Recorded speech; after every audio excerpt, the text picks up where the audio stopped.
This is Tony McAleer at the height of his influence in Canada's white power movement. Tony grew up in Vancouver in a tumultuous household. His father didn't pay much attention to him because he was paying attention to lots of other people. And in fact, when Tony was 10, he walked in on his dad in bed with a woman who was not Tony's mom. That detonated their family and left Tony feeling isolated and angry. He found solace in music. He loved punk bands like Black Flag and The Clash. And guess what? I love those bands too. But unfortunately for Tony, he fell into a different type of band, groups that explicitly promoted white power ideology. And at their shows and on their message boards, Tony found something he hadn't felt in a very long time: community and acceptance. And he was hooked by that. By 17, he had pinned a swastika onto his jacket. He spent hours a day on online forums discussing Holocaust denialism. And he started something called Canadian Liberty Net, which was a phone line you could call into to hear xenophobic and anti-Semitic voicemails. It was a hit. At its peak, hundreds of people called into Canadian Liberty Net every day, and Tony appeared on national television multiple times as an avatar of a new generation of neo-Nazis. He was lost to the world, made of hatred. He told me that when this picture was taken, he was sure that he would be dead or in jail within a few years. Now, maybe you've heard Tony's story, and maybe even if you haven't, parts of it sound familiar to you. Maybe you think that Tony is fundamentally different than you and me, and maybe you're right.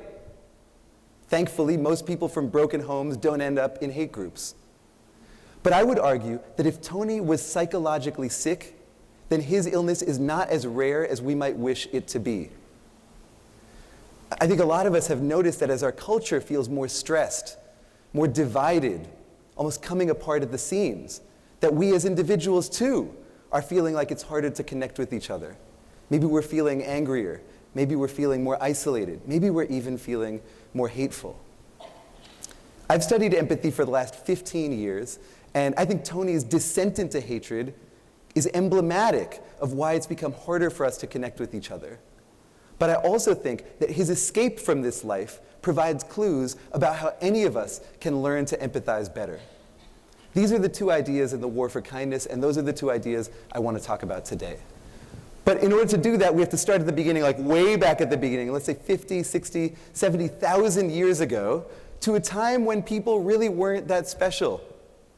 At that point, we were just medium-sized mammals, not particularly fast or strong. We couldn't fly or swim very well. We were not even the only smart species on the planet. At that time, we shared the Earth with at least 5 other large-brained human species. But sapiens, we, had one thing that set us apart, and that was each other. More than any other animal, we worked together and cared for one another, and that made all the difference. Because even if as individuals we were unintimidating, unassuming, as a collective we were breathtaking. We could do things no other animal could ever dream of.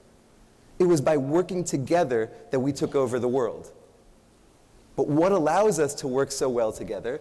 Well, psychologists and neuroscientists have pinpointed one engine of cooperation and kindness, which is the weird and wonderful fact that even though people, all of us, are physically separate from each other, psychologically we overlap. Sometimes this overlap is so strong that when you see someone go through something, you feel like that's happening to you, not them. Anyone had that experience lately? Yeah? If you haven't had that experience lately, and if you're not scared of heights, if you are, you can look away. Here's a guy walking across the Grand Canyon. So the funny thing is that you and me and all of us are standing or sitting on solid ground right now. We're in no danger of plummeting to our doom, and yet if you're anything like me, and I've watched this video like hundreds of times, I still, looking at it, feel my palms start to sweat. Feel a little bit anxious. Feel like maybe I can imagine what it would be like to be on that wire. Maybe you're experiencing that too. If you are, what you're going through is a primitive form of empathy, our emotional connections to each other. The type of empathy you just felt, sharing somebody else's emotions, is not uniquely human. All sorts of other animals share each other's pain, for instance, including non-human primates, monkeys, elephants, dolphins, rats, mice, and some birds, and that's only the animals that we've studied so far. But in humans, empathy took an evolutionary quantum leap. Our empathy is deeper and broader than that of other animals, and it's also more complicated. In fact, human empathy is not really just one thing at all. It's more like an umbrella term that describes multiple ways we connect with each other's emotions. Here, one way that I often explain it is, imagine that you're having lunch with a friend, and your friend gets a phone call. You don't know who's on the other line or what they're saying, but you know it's not good because your friend begins to cry. Well, as you watch him break down, a bunch of things might happen inside you. First, you might feel bad yourself, vicariously catching his feelings or sharing them. That's what we would call emotional empathy. You might also try to understand what your friend feels and why, which we would call cognitive empathy. And if you're a decent friend at least, you probably care about what your friend is going through and wish for him to feel better. That's what psychologists call empathic concern or compassion. These pieces of empathy sort of are related to each other, but also split apart in all sorts of interesting ways. For instance, they're only a little bit correlated across the population. If I know that you as a person are super high in emotional empathy, you really catch other people's feelings, that actually doesn't tell me very much about how good you will be at understanding others. People with autism struggle with understanding what other people feel, but do not have any trouble sharing or caring about the emotions of others. People with psychopathy have the opposite profile. They're perfectly able to understand what other people feel, but they don't share those emotions themselves. But these three pieces together make up the full gamut of human empathy. You can think about your own level of empathy, but we can also think about like the empathy in this room, or this town, or this country as the human equivalent of a natural resource. And if it's a natural resource, it is a precious one. As I mentioned earlier, empathy is one of the keys that allowed our species to thrive together, and decades of evidence demonstrate the ways that empathy still helps everybody involved, including the people who feel it. Empathic versus less empathic individuals tend to be happier and more connected with others. They tend to be less stressed and depressed, and they succeed more in their professional careers. Empathy's benefits, of course, bubble outward. Patients of empathic doctors are happier with their care, but also more likely to listen to physicians' recommendations. Employees of empathic managers call in sick less often with stress-related illness. And maybe unsurprisingly, I don't know, spouses of empathic partners are happier in their marriages. But maybe one of the most important things that empathy does is allow us to stitch together caring and coherent larger communities. Empathic individuals are more likely to do things like volunteer and donate to charity. Just getting someone to feel empathy for a moment makes it more likely that they'll step in and help a stranger. And empathy also helps us look past the ways that we see people who are different from ourselves. Empathic individuals tend to be more open-minded to people who look or think differently than they do, and less likely to see those people through the lens of stereotyping, prejudice, and discrimination. So this is great. The most empathic animal on the planet took it over. We must be living in like this caring golden age, all sitting in a global circle, holding hands and singing. No, wait, no, that's not what life feels like at all, is it? In fact, I would argue empathy is hard and getting harder. To understand why, let's return to our ancient pals here and think about the world in which empathy evolved in the first place, the world that empathy is built for. At that time, people existed in tiny bands of hunter-gatherers, just a few families apiece. What that meant is that if you ran into somebody else, probably a bunch of things were true. You were familiar to each other, maybe even related to each other. You were visible to each other. You could see pain and pleasure on each other's faces, hear it in each other's voices. And you were accountable to one another. You knew each other's history of kindness and cruelty and could repay it in kind. I call this type of social living empathy's primordial soup, packed with ingredients that make it natural and easy for us to care for one another. But I think these very ingredients are also disappearing more and more from modern life. because the way that we live is nothing like it was back then in lots of ways. For one, we're more atomized than we ever have been in the past, and more isolated. So in 2007, humanity crossed a wild line that we'll probably never cross back from. For the first time, more human beings lived in cities than outside cities. This is a rapid trend. In 1950, 1/3 of humanity was urban. By 2050, it will be 2/3. What that means is that your average run-of-the-mill human being just a few decades ago probably woke up in a place that looked like this. Maybe a small town where everybody knows everybody. But now, and even more into the future, we'll wake up in places like this. Giant cities where we're surrounded by millions of people. But being surrounded by people does not mean that we're familiar with them. Because the rise in urban living has been accompanied by another huge trend towards living alone.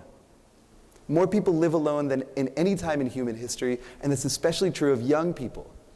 Americans between 18 and 34 years of age are 10 times more likely to live alone than they were just 1 century ago. What this means is that in a real way, humanity is alone in a crowd. We see more people than we ever have, but we know fewer of them than we ever did. And even the rituals that used to bring us into regular contact, like bowling leagues, or even grocery shopping, have given way to solitary pursuits often carried out online. Meaning that when we do interact, it's often in ways that are transactional, thinned out, and anonymous. This is not great soil for empathy to grow in, and it feeds into some other problems with modern life that make empathy harder. One is that we are increasingly tribal. Tribalism, of course, is our tendency to split the world into us and them, and lavish praise and attention on whoever we think is an us, and scorn and suspicion on whoever we think is a them. Tribalism is not new. It's as old as tribes. That's how it got its name. And it characterizes all sorts of different interactions, from sports fandom to ethnic and international conflict. But for reasons we can talk about later if you like, tribalism is on the rise very steeply right now, and that too is terrible news for empathy, because in tribal interactions, empathy doesn't just disappear, it reverses into what some of you might have heard of, known as schadenfreude, the enjoyment of other people's pain. I think of politics now in the US and beyond as sort of like a schadenfreude buffet, right? Like go on Twitter at any point and find people who really seem less interested in advancing their own position and more interested in finding people who are different from themselves and causing those people pain, and then like savoring their pain and lapping it up in a mug, for instance, right? So again, we're more isolated and atomized than we were before, we're more tribal than we were before, and finally, and this will come as no surprise to anybody here, we're more technologically mediated than we ever have been. We might not see as many people we know in real life, but we can of course make contact with them on these massive social networks anytime we want. I think of the internet and social media in particular as humanity's greatest empathic opportunity of all time. It's the greatest chance we've had at global empathy. You can connect with anybody, anywhere, at any time, on their terms or yours, and respond with compassion. This should be like the highway to idealism and connection, and yet, I think we realize that it hasn't quite gone that way. I think that's because the way that social media platforms are set up is not always empathy positive. For one, social media often takes away the cues that we use to empathize with other people. So for instance, if you interact with someone in real life in an analog sort of hangout, you might see their face, hear their voice, and so forth, but online they might be reduced to an anonymous avatar and a string of text. That might make it harder for us to see them as fully people, as fully human. My friend Juliana Schroeder at Berkeley has done some research on this. She did a clever study where she had people read out loud, or say out loud what they thought about particular political issues. Then she took a separate group of people and either played them the audio of this person talking about their values and opinions, or had them read the transcript of what this other person had said. It turned out that when people only had access to text, when all they could see was what the person had said as in written form, they were more likely to dehumanize that person. to say that they were not a full person, especially if they already disagreed with the person's opinions. Other social media platforms sort of encourage us to perform our least empathic selves. So William Brady at NYU has done a lot of work on Twitter. He's analyzed hundreds of thousands of tweets, and what he finds is that when people tweet in outrage, especially towards people who are different from them, they get rewarded. They're more likely to have their posts retweeted and liked. And those little bursts of social reinforcement and approval seem to become addictive to people. Because for people who are rewarded for acting in outrage are more likely to tweet outrage afterwards, right? It's almost as though they're being accelerated into their most outraged self by the sort of rewards that they're getting from who? From people who already agree with them. I guess to sum this up, empathy is built for a world where we are familiar to each other, visible to each other, and aligned. But now, more than ever, we're isolated, tribal, and anonymous. I guess one way of putting this is, if you wanted to build a system to break human empathy, you could barely do better than we have. And in some ways, it seems to have broken. So here's the most common way psychologists measure empathy. It's just a questionnaire, a series of statements, and you're asked how well each statement describes you from 1, not at all, to 5, extremely. So I'm going to give you a couple of these. You could try it out yourself. You don't have to yell out how well it describes you. And certainly don't yell out how well you think it describes the person sitting next to you. That could generate conflict. But you can try it out just as a thought experiment. So here's the first one. I often have tender, concerned feelings for people less fortunate than me. You can think 1 to 5. How well does that describe you? Here's another. I try to look at everyone's side of a disagreement before I make a decision. How well does that describe you? You can think about that. So your answer to those two, plus 26 other items like this, would give you an empathy score between 1 and 5. Does that make sense to everybody? Yeah? So this test was developed in the 1970s, and since then, hundreds of thousands of people have taken it. And recently, psychologists decided to put this data together, and the news was not great. So here I'll show you the average American's empathy in 1979, a 4 out of 5. Not bad. A solid B. You know, there's no grade inflation here, so that's good. Here it is again in 2009, a 3 out of 5. It's a big drop. To put it in perspective, the average American in 2009, at least according to what they say, and we can talk about what that means, self-report, but according to what they say, less empathic than 75% of Americans just 30 years before. So maybe this study is shocking to you, or maybe it's like the opposite of shocking. Maybe you've noticed that it's become harder for people to connect. Maybe you've seen this in your own lifetime. I know I have. I mean, it's an interesting thing to sort of be an empathy scientist, right? I've devoted my entire career to figuring out the many ways that empathy benefits us. But at the same time, just as a person, I've noticed all of these trends, like political polarization, or the epidemic of stress and anxiety among young people that seem to be pushing us in the exact opposite direction. Sometimes I feel like being a psychologist studying what I study is kind of like being a climate scientist studying the polar ice caps. You know, I'm like documenting the benefits of something as it disappears all over. God, this is bleak. Geez, well, we're not done yet. Let's spend the rest of our time trying to be a little bit more optimistic, or at least to think about what we can do here. I want us to ask the question, does it have to be this way?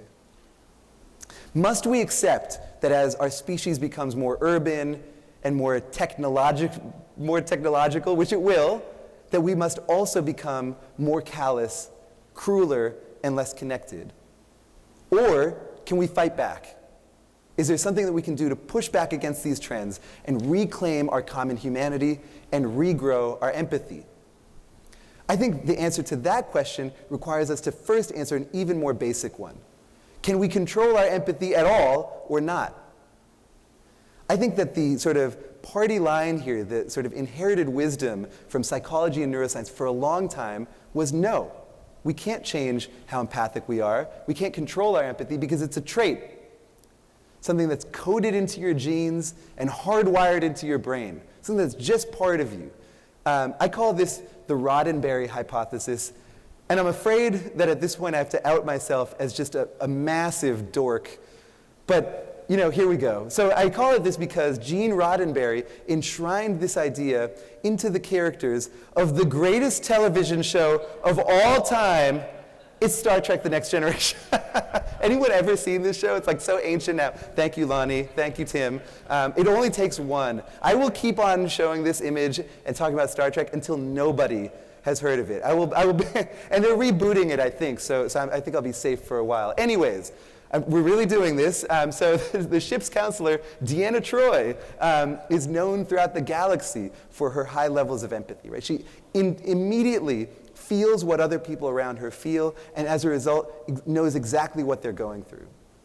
On the other side, we have Lieutenant Commander Data, my favorite character, an android who can't feel emotions himself, and therefore is colorblind to the emotions of other people. So crucially, neither of these characters has much say in the matter. Deanna Troi is a betazoid, so genetically she's forced to be empathic, and Data's lack of empathy is literally hard-coded into his artificial brain. And so I think the Roddenberry hypothesis is that if these two characters make up a continuum, then each of us has some level of empathy somewhere between them. And just like the color of our eyes or our adult height, there's nothing we can do to change it. Now, if you're empathic already, great, good for you. You're bound to benefit from empathy, and the people around you are too. But if you struggle with empathy, this is terrible news, because it suggests that no matter what you do or how hard you try, you'll never get better at connecting with people. It's even worse news for us as a group, because it suggests that if modern life is making empathy harder and harder, there's nothing that we'll be able to do to overcome those barriers either. This is a fatalistic view. Thankfully, it's also wrong. I want to tell you about a new view of empathy that for me actually is not really that new at all. It in fact defined a lot of my childhood. It turns out that in the 1970s, Washington State University offered full-ride graduate scholarships to students from the world's poorest countries. My mom got the scholarship from Peru. My dad did not get a scholarship, not as good a student as my mom, but he went to Washington State anyways from Pakistan. So they flew from Lima and Lahore, these two giant cities, both bigger than New York now, I think, and met in this tiny, sleepy town of Pullman, and fell in love, looking just extremely 1970s, just like out of central casting for especially that collar is just unforgivable these days, and the pants. Well, I could roast my dad all day. But anyways, for them, it was not meant to be. I think even now, when I see my parents, I think the thing that they had most in common was their sense of foreignness in the US. They were really uncomfortable in this new place, and they found comfort in each other. But now they've been here for almost 50 years, and the more that they grew comfortable, grew acclimated to the US, the more they realized how little they actually had in common, which is very little. Knowing both of them quite well, they have nothing in common. They're as different as the places that they come from, in fact. So they began divorcing when I was 8, but didn't finish until I was 12.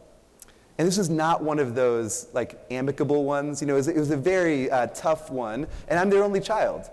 So I spent a lot of my childhood sort of being the bridge between their worlds. I would shuttle back and forth between their houses, but if there are any children of divorce here, maybe you have had this experience, it felt almost like I was going between two parallel universes. And when I was with my mom, I felt like I had to figure out what mattered to her and make that matter to me too. But when I would show up at my dad's house, those same rules would stop working, and I'd have to recalibrate. It was exhausting, emotional labor for an 8-year-old. I think for a while, all three of us thought that I would have to give up on one of my parents altogether and kind of choose the other one. But I knew that for all of our sake, I had to keep on trying, and I did, and eventually it got easier. I learned to tune myself to my parents' different emotional frequencies and was able to stay connected with each of them even as their connection to each other fell apart. I would say that empathy saved me, but not because it came easily. I often think about my parents' divorce as an empathy gym for me.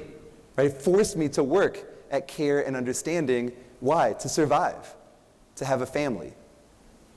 And it was that work and the benefits that it brought to me that made me interested in this topic in the first place. In the many years since, I've discovered lots of evidence, some from my own lab, some from the work of my friends, and lots of other people, that contradicts standard wisdom, but actually jives with my own childhood experience. Because it turns out that empathy is not just a trait, it's something like a skill. This is not to say that empathy has no genetic component. It absolutely does. That's part of why we have saints and psychopaths. But the way I think about it is that our genes might determine where we start, but not where we end up. There's all sorts of evidence that our experiences over the course of our life shape how we empathize. Some experiences, like Tony's experience of isolation as a child, can cause our empathy to atrophy. Other experiences can cause it to grow. And crucially, what this means is that we have power over growing our own empathy. We can make choices and cultivate habits that allow us to strengthen that empathic muscle. You make those choices all the time, whether you know it or not. Will you cross the street to avoid a homeless person, or pay attention to what they're struggling with? Will you tune out someone who you disagree with, or try to figure out where they're coming from? When we make those choices, even difficult choices to connect over and over again, we can build more empathic moments, more empathic habits, and eventually become more empathic people. If my parents' divorce was an empathy gym for me, now I see my work, my mission, as building empathy gyms for other people. Places where they can go if they want to practice trying to connect with other people more deeply. And I want to just share a few insights that I've gotten from that work.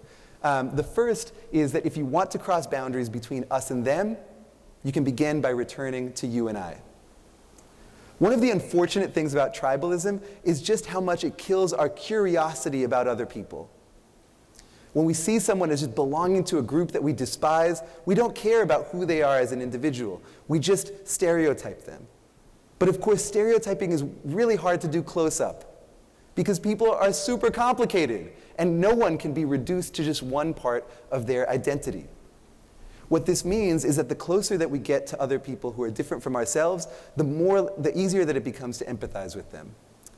My lab, along with Stanford's virtual reality lab, have tried using a high-tech approach to getting people to understand the experiences of individuals who don't really receive a lot of empathy, that is, homeless people in the Bay Area.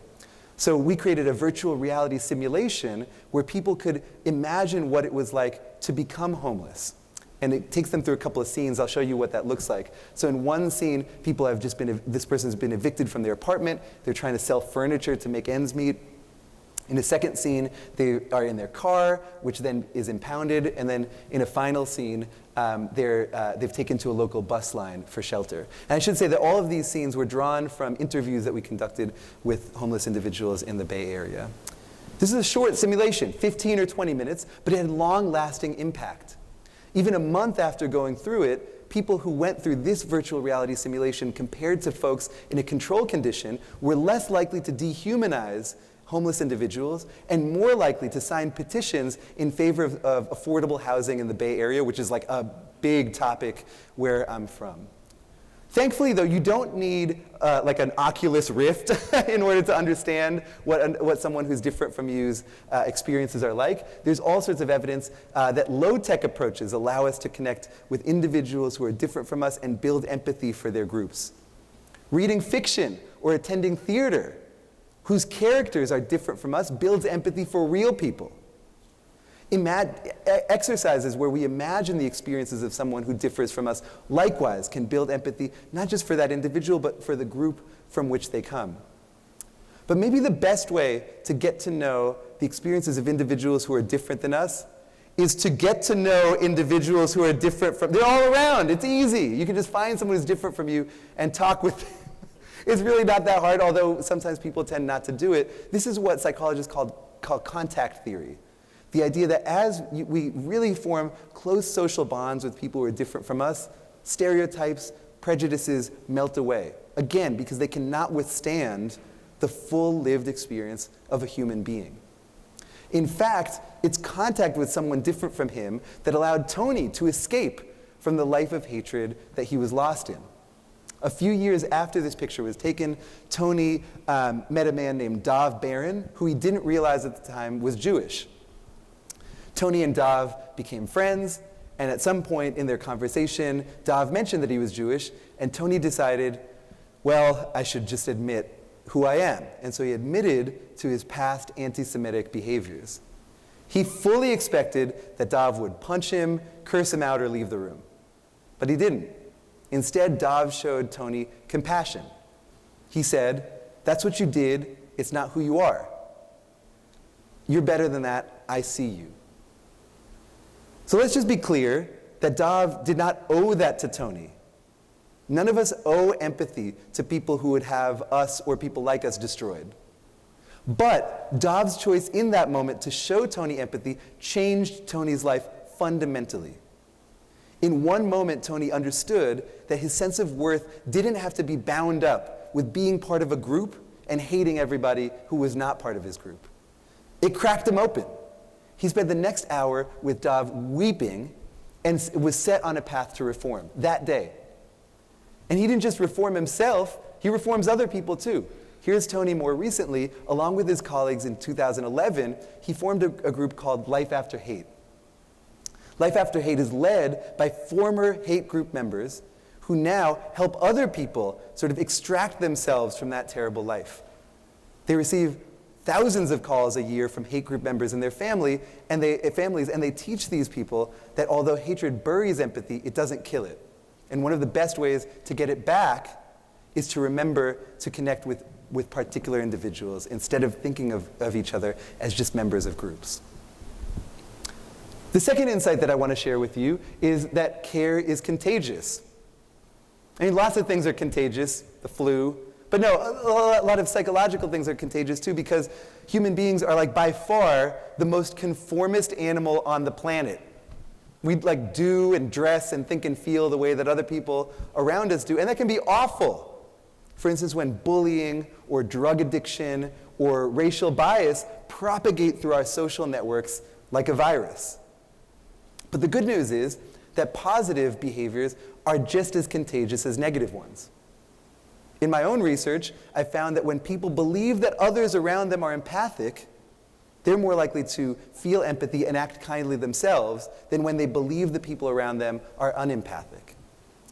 So recently, my colleagues and I decided to see whether we could use the power of conformity for good to build kinder cultures among the most conformist people on planet Earth. Not a knock on them, but it's true, 7th graders. They really are, by age, the most conformist people on the planet. And so we worked with 7th graders at 5 Bay Area middle schools.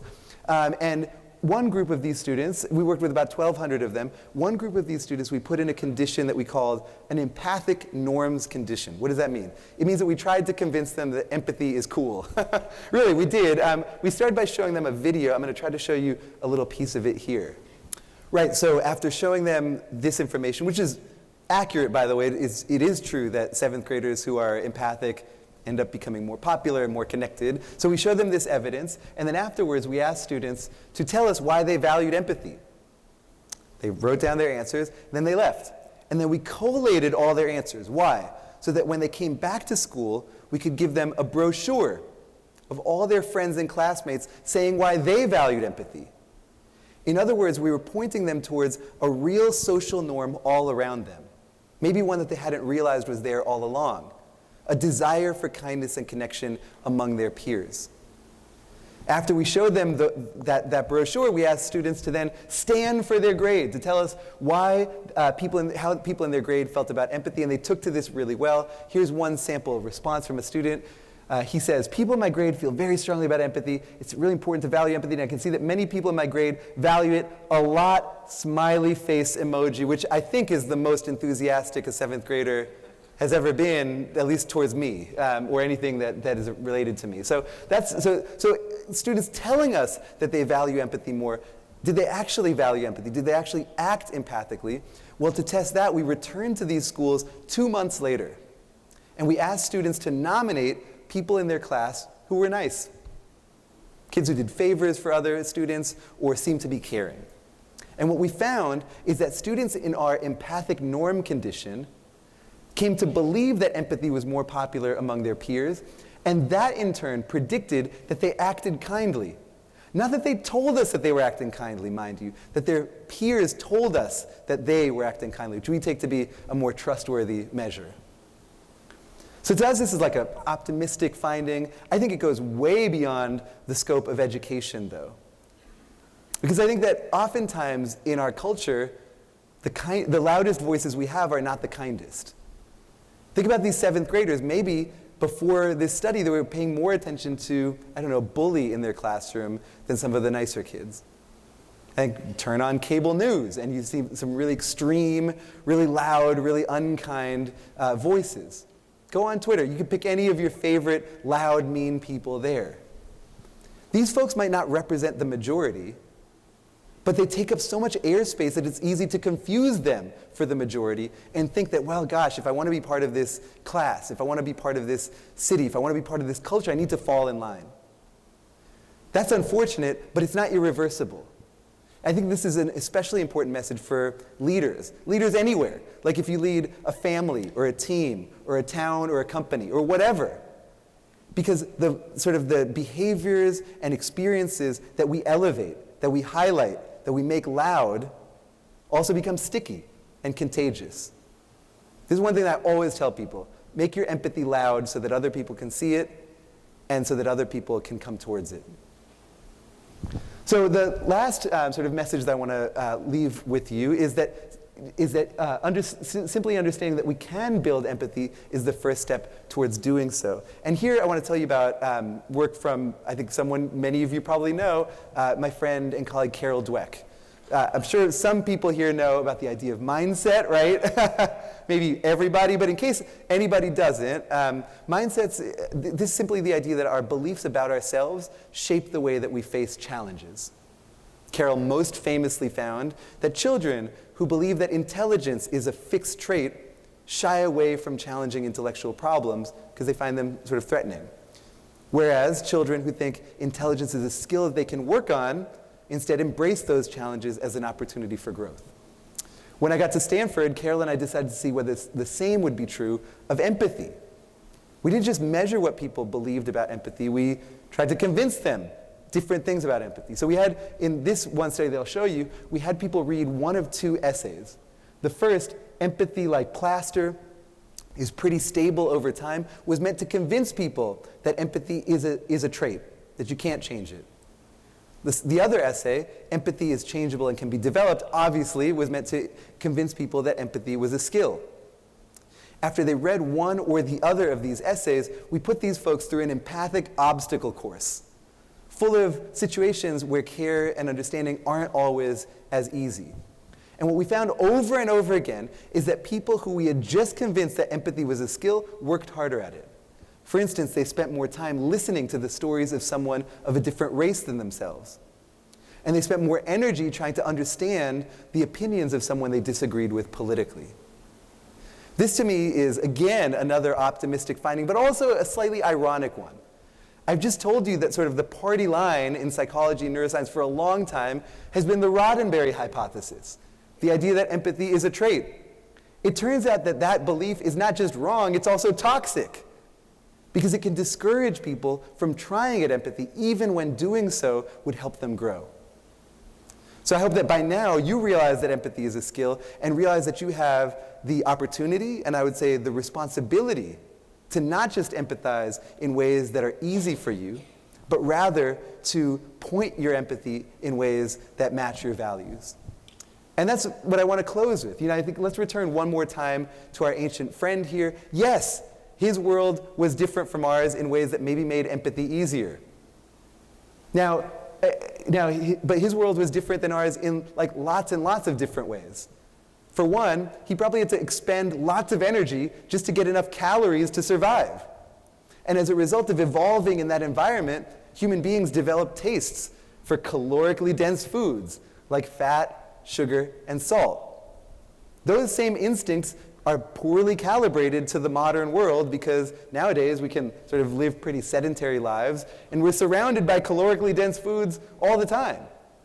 But we don't just say, well, I guess my ancient instincts are poorly calibrated to the modern world and give up, right? Many of us try anyways to do things like eating healthy or exercising, not because it's easy. It's certainly not easy for me, but because that's what we want to do. That's what we want to get out of life. I want to encourage us to see empathy the same way, and to empathize with purpose, especially when it's difficult. To point our care at people without a voice, and point our curiosity at people who are different from ourselves, even when tuning them out might be easier. If you can do that, well then, you can benefit from empathy, and the people around you can as well. But if many of us do that at the same time, something bigger can happen. Maybe we can start together to reclaim our common humanity, regrow our empathy, and start to mend some of the tears in our social fabric. And that's the good news here. Empathy is not just a precious resource, it's also a renewable one. Thank you.